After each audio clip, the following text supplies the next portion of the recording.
Hi guys, what's up? It's your girl Charla from That Girl Cooks Healthy. Today I'm going to show you how to make some keto style roti. For those of you who grew up on roti and you may have some dietary restrictions, whether you're gluten-free, dairy-free, this roti bends and folds just like regular roti without the gluten. I cannot wait to show you guys how to make it, so let's get to it. So these are the ingredients that you're going to need. You're going to need some almond flour. It's very important that you get almond flour and not almond meal. They're not interchangeable. They're not the same thing. Almond flour is super fine, whereas almond meal is more of a coarse texture. So you don't want to get that one because it's not going to work for the roti. You're also going to need some warm water, some psyllium husk. In terms of psyllium husk, you want to get whole psyllium husk and not the powdered version because it doesn't really work that well for this roti recipe. You're also going to need some xanthan gum as well, some baking powder, a small amount of olive oil, and also some pink salt as well. So the first thing we need to do is we need to create our dough. So we're going to use a food processor for this. So I have a food processor set up with the S blade, and I'm just going to add the dry ingredients first, followed by the wet ingredients.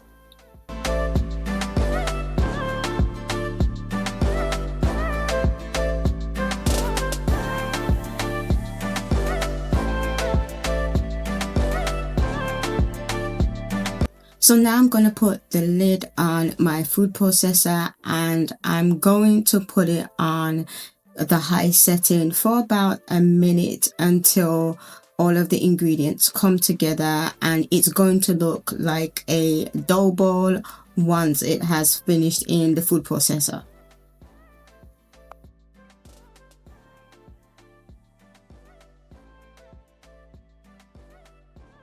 So now I'm going to stop the food processor and remove the lid, and I'm just going to have a look at the dough because it should have finished by now. I'm going to give you a closer look and just use my finger to press it, and it should be nice and springy, and that's when you know it is ready to remove from the food processor.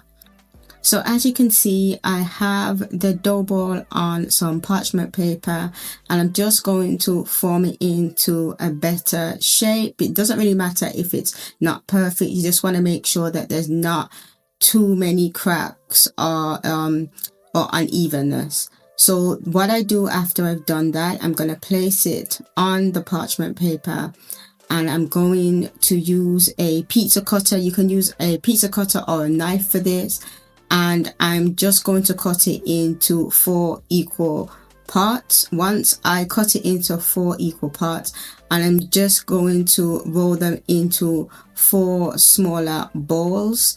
In terms of rolling them into 4 smaller balls, it doesn't really matter if they're not perfect. The main thing is that you just roll them into some type of ball. Really, you should notice it should be easy to work with the dough as well. If it is too sticky, which it shouldn't be, then the stickiness tends to go away. To be honest, it's not really a bad thing, but it should be just a pliable type of texture that you're working with. So yeah, just roll them into 4 individual balls, and then we're going to put 3 of them to the side.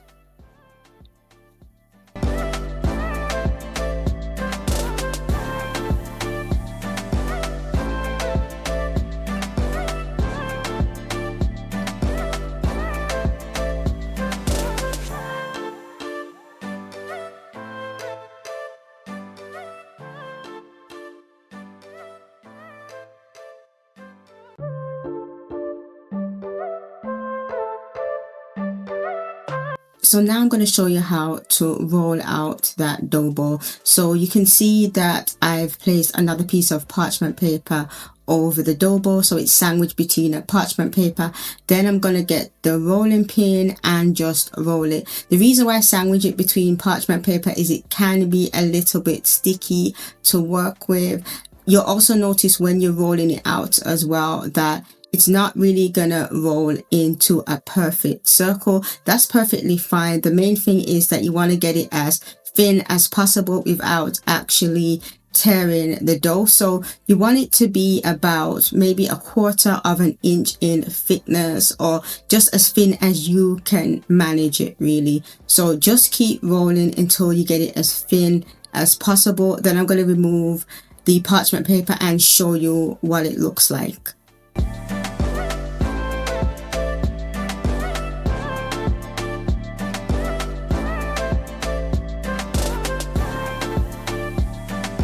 So now that I've finished rolling the dough, I'm just going to show you what it looks like by removing the parchment paper.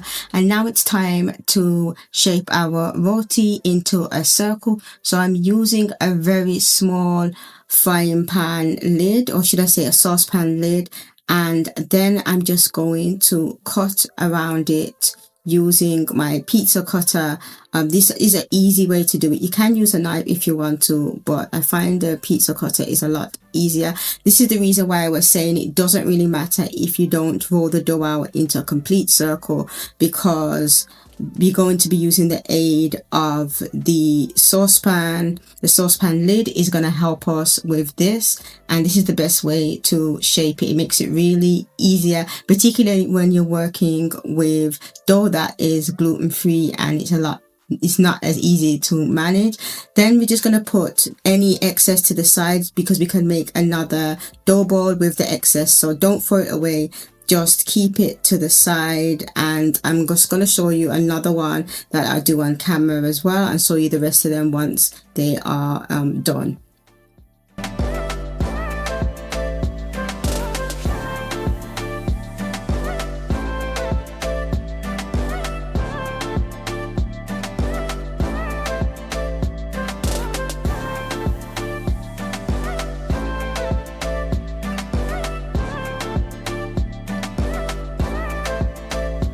This is what the first roti looks like. Now what I'm going to do is put that roti on a small piece of parchment paper. So you just want a square piece of parchment paper, and this will stop it from sticking to the others. So you can put them on top of each other and set them to the side. Like I said, you do want to keep those scraps of dough, because you can easily form another roti skin with the rest of the dough. So just put it to the side, and we're going to repeat that step again, what we did in terms of rolling out the dough. Also as well, if you find the dough is a bit dry, you can dip it in some water like I did there. You just dip it in some water, and that's going to make it a lot more manageable. It shouldn't be too dry, but I do find sometimes, depending on the time of year I'm making it, the air can be a bit dry, at least for me. So it depends on your surroundings. So we're going to sandwich it again, and then we're just going to roll out the dough, and then we're just going to cut it out again, and just pretty much rinse and repeat.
So this is what the roti looks like once you've rolled it out, and we put them on parchment paper, and you should get about up to 6 to 8 of them depending on the thickness and the size of the roti skins.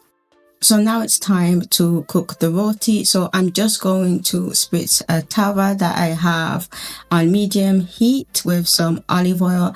Then I'm going to place the roti on the tawa and just leave it to cook till the underside is lightly brown. One thing you should know about this roti is it doesn't inflate, so you're not going to get a bubble or anything like that as you would get with paramfa or any other type of roti.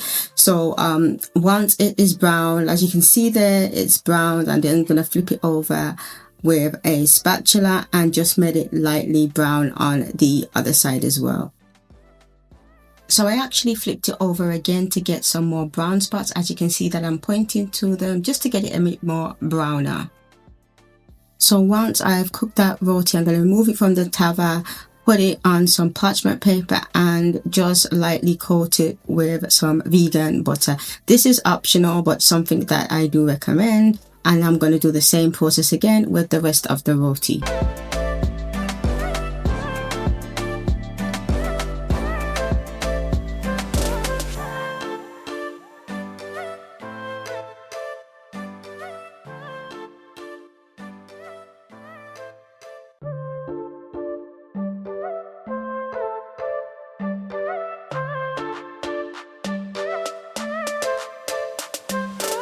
So this is what the roti looks like. Perfect for using with your dal. You can have it in replacement of rice. You can pretty much scoop up anything you want with it. It's a really simple recipe. Also, you can get a copy of my 3-day guide. I'll put a QR code in the video and also the link in the description box for anybody who's interested in any healthy Caribbean eating. Thank you so much for watching this video. I will catch you on the other side. Don't forget to like, comment and subscribe as well.